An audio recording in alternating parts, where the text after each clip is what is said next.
oleh Mendagri atau pemerintah dalam kaitan ini karena adanya instruksi Mendagri? Tentu jawabannya adalah tidak. Tidak bisa dicopot. Karena bagaimanapun kepala daerah itu dipilih oleh rakyat, dan sebentar lagi pilkada, rakyat juga yang akan memilih gubernur, bupati, wali kota. Artinya kedaulatan itu ada di tangan rakyat. Nah, tetapi ini adalah case. Kita harus melihat satu frame yang lebih luas. Frame yang lebih luas itu, ini tidak bisa dipisahkan dari sosok. Satu adalah Gubernur Anies Baswedan. Yang kedua adalah sosok Habib Rizik Syihab yang baru kembali dari Mekah dan mendapatkan penyambutan yang luar biasa dengan lautan manusia di Bandara Soekarno-Hatta, kemudian di Petamburan, lalu kemudian di Bogor, dan sebetulnya mungkin di mana-mana ya. Dan itu adalah satu spontanitas. Kemudian setelah kejadian itu seolah-olah kita mau menegakkan protokol kesehatan. Dalam rangka pelaksanaan pilkada saja, itu dicatat oleh Bawaslu ada sekitar 398 pelanggaran protokol kesehatan dalam konteks pilkada. Ada yang mengatakan ini undang-undangnya lain. Saya kira soal protokol kesehatan sama saja, karena ini leading sektornya adalah Kementerian Kesehatan dan juga BNPB, Satgas Covid. Persoalan kita adalah persoalan institusi. Institusi mana sebetulnya yang berwenang untuk mengatasi persoalan protokol kesehatan ini? Apakah memang di pemerintah daerah, apakah di pemerintah pusat, apakah Satgas ini atau pihak aparat penegak hukum, kepolisian, atau mungkin tambah lagi sekarang ini TNI, dan lain-lain. Jadi kita ini mempunyai satu institusi yang simpang siur. Ini persoalan utama, institutional problem, ya. Dan institutional problem ini menyebabkan kemudian pelaksanaan di lapangan itu tumpang tindih. Nah, karena dia tumpang tindih, jadi akhirnya berusaha untuk subjektivitas itu menjadi tinggi. Artinya pelaksanaan di dalam penerapan dalam tanda petik penegakan hukumnya itu sangat subjektif. Saya tidak melihat di dalam kasus pemanggilan Gubernur Anies ke Polda itu sebagai upaya untuk penegakan hukum, tapi lebih merupakan satu langkah politik gitu ya. Karena tentu tidak bisa dipisahkan. Lain misalnya kalau Gubernur Anies ini didukung pada waktu itu oleh partai yang dianggap partai yang berkuasa, ya, yang waktu itu memilih calon yang lain. Begitu juga sosok Habib Rizik Syihab bukanlah seorang yang juga disukai oleh pemerintah, walaupun tidak mempunyai masalah hukum karena sudah SP3, tidak punya masalah hukum juga di Arab Saudi, tetapi diperlakukan secara diskriminatif. Dan ini yang menurut saya sangat mengganggu rasa keadilan di sebagian masyarakat. Kenapa penerapan atau upaya untuk penegakan hukumnya begitu diskriminatif? Tidak betul-betul mau mencari atau menegakkan hukum. Apalagi belum apa-apa, undang-undang yang mau dipakai adalah Undang-Undang Nomor 6 Tahun 2018 tentang karantina kesehatan yang tidak memadai ya di dalam memayungi peristiwa-peristiwa yang terjadi belakangan ini. Kalau kita lihat pidananya itu kan ada di pasal 90 sampai pasal 95. Kalau kita lihat dan membaca ulang undang-undang ini, itu lebih banyak urusannya, misalnya pasal 90 tentang nakoda, pasal 91 tentang kapten penerbang, 92 tentang pengemudi kendaraan darat, 93 juga menghalangi upaya untuk penegakan bukan protokol kesehatan istilahnya, penyelenggaraan karantina. 94, 95 itu mengatur tentang korporasi. Nah, kalau kita kembali ke pertanyaan soal Gubernur DKI, apakah Gubernur DKI adalah pihak yang melanggar protokol kesehatan? Saya kira tidak. Secara logika sederhana saja, Gubernur DKI adalah bukan pihak yang melanggar protokol kesehatan. Walaupun protokol kesehatan itu juga masih merupakan makhluk yang abstrak. Apa yang dimaksud dengan protokol kesehatan? Tidak ada di dalam undang-undangnya istilah protokol kesehatan. Hanya ada di dalam peraturan Kementerian Kesehatan. Dan kalau kita dilihat siapa yang sungguh-sungguh di dalam upaya menegakkan karantina atau Undang-Undang Nomor 6 ini dengan kemudian PSBB, pembatasan sosial berskala besar, justru yang paling pertama adalah Gubernur DKI, yaitu pada bulan Maret. Dan waktu itu terjadi sebuah perdebatan antara daerah dengan pusat, seolah-olah ada semacam persaingan gitu ya. Dan akhirnya keluar juga izinnya untuk menerapkan PSBB. Bukan karantina dalam arti yang ketat seperti karantina yang dimaksud seperti lockdown atau yang lain-lain. PSBB ini pun kemudian setelah selesai ada lagi satu improvisasi dari Gubernur DKI dengan menyebut PSBB transisi, di mana di situ mulai diperbolehkan orang untuk membuka restoran, duduk di restoran dan lain-lain yang sebelumnya tidak boleh.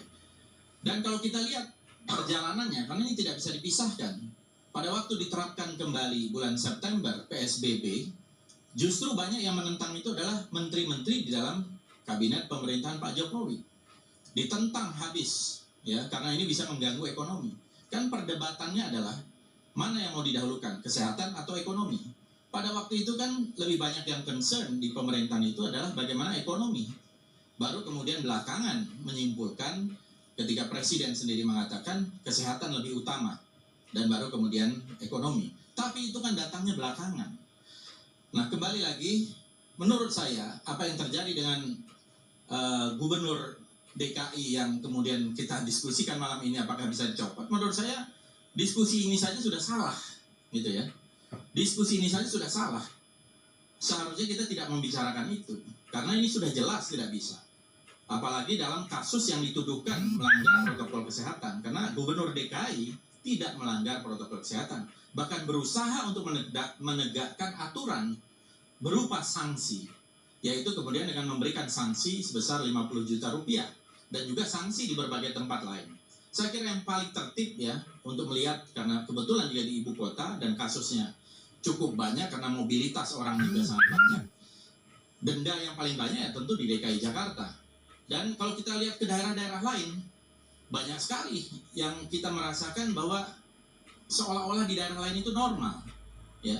Hampir tidak ada. Saya ke berbagai tempat di daerah, saya tidak melihat bahwa upaya untuk menegakkan protokol kesehatan itu seperti yang terjadi di DKI Jakarta.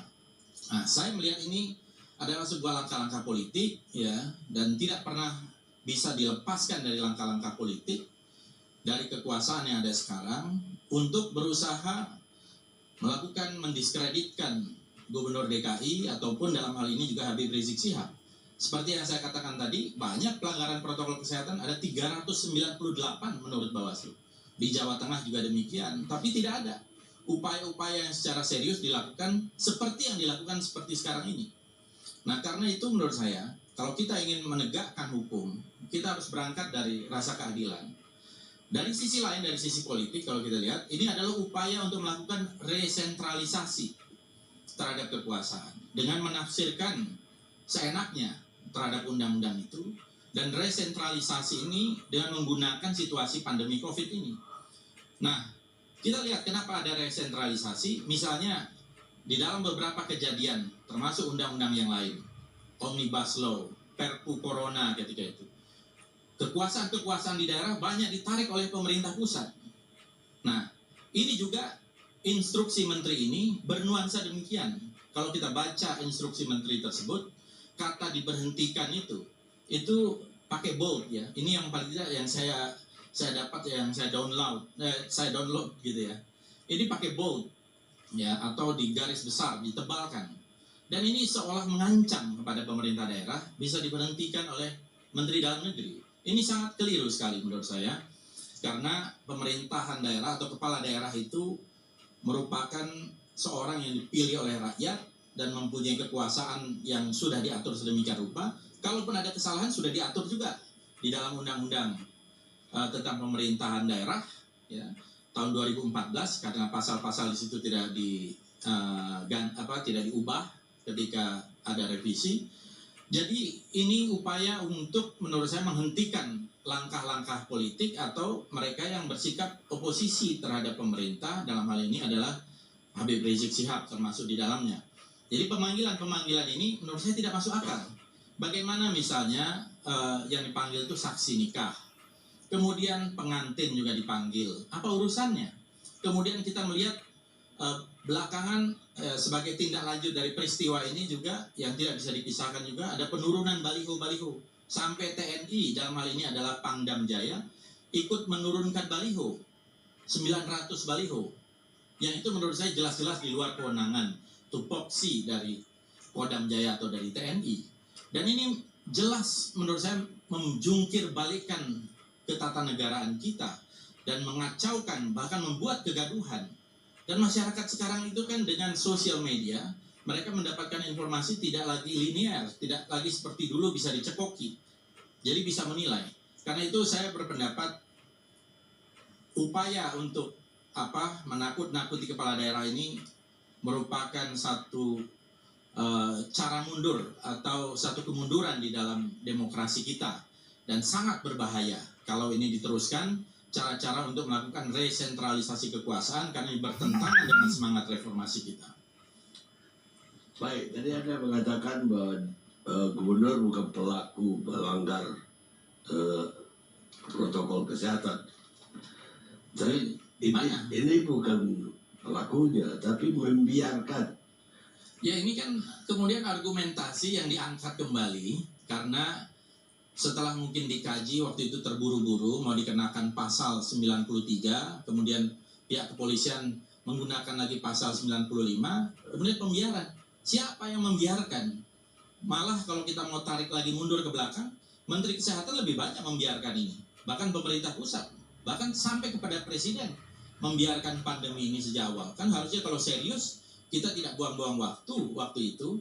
Kita tahu tanggal 23 Januari, Wuhan sudah lockdown, kita masih bercerita tentang nasi kucing, kemudian corona tidak akan masuk ke Indonesia, itu bisa kena pasal sebetulnya. Karena itu membiarkan pembiaran. Dan mulai Februari sudah banyak orang yang meninggal gara-gara itu. Bahkan kemudian Maret dan seterusnya, termasuk tenaga medis, dokter, perawat dan sebagainya. Jadi pembiaran itu justru dilakukan di awal. Gubernur DKI berusaha tidak membiarkan. Saya bukan mau membela ya, tapi kita harus adil dalam hal ini.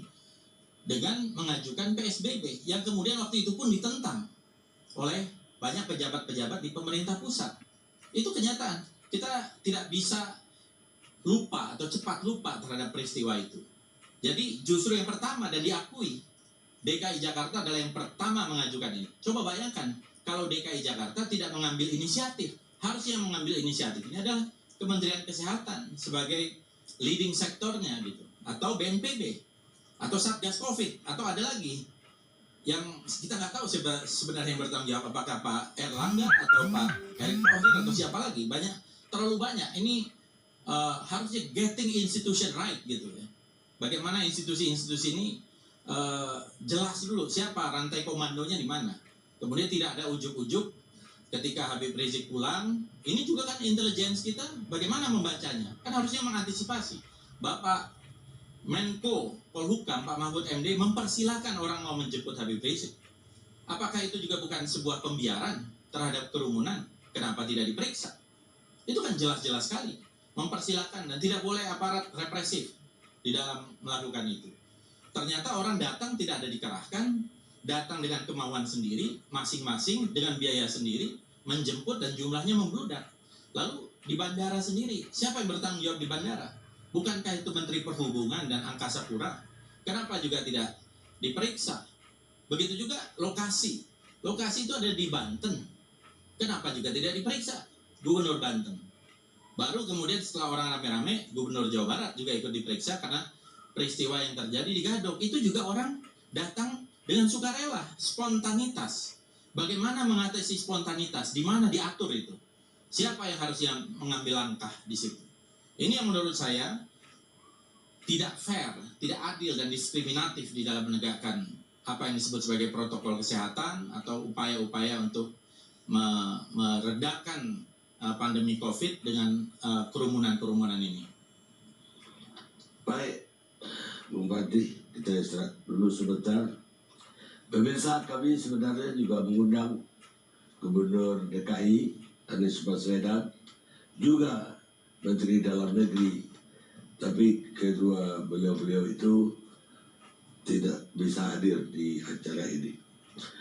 Saya sekarang ke pengamat kebijakan publik Pak Trubus Rahardiansah.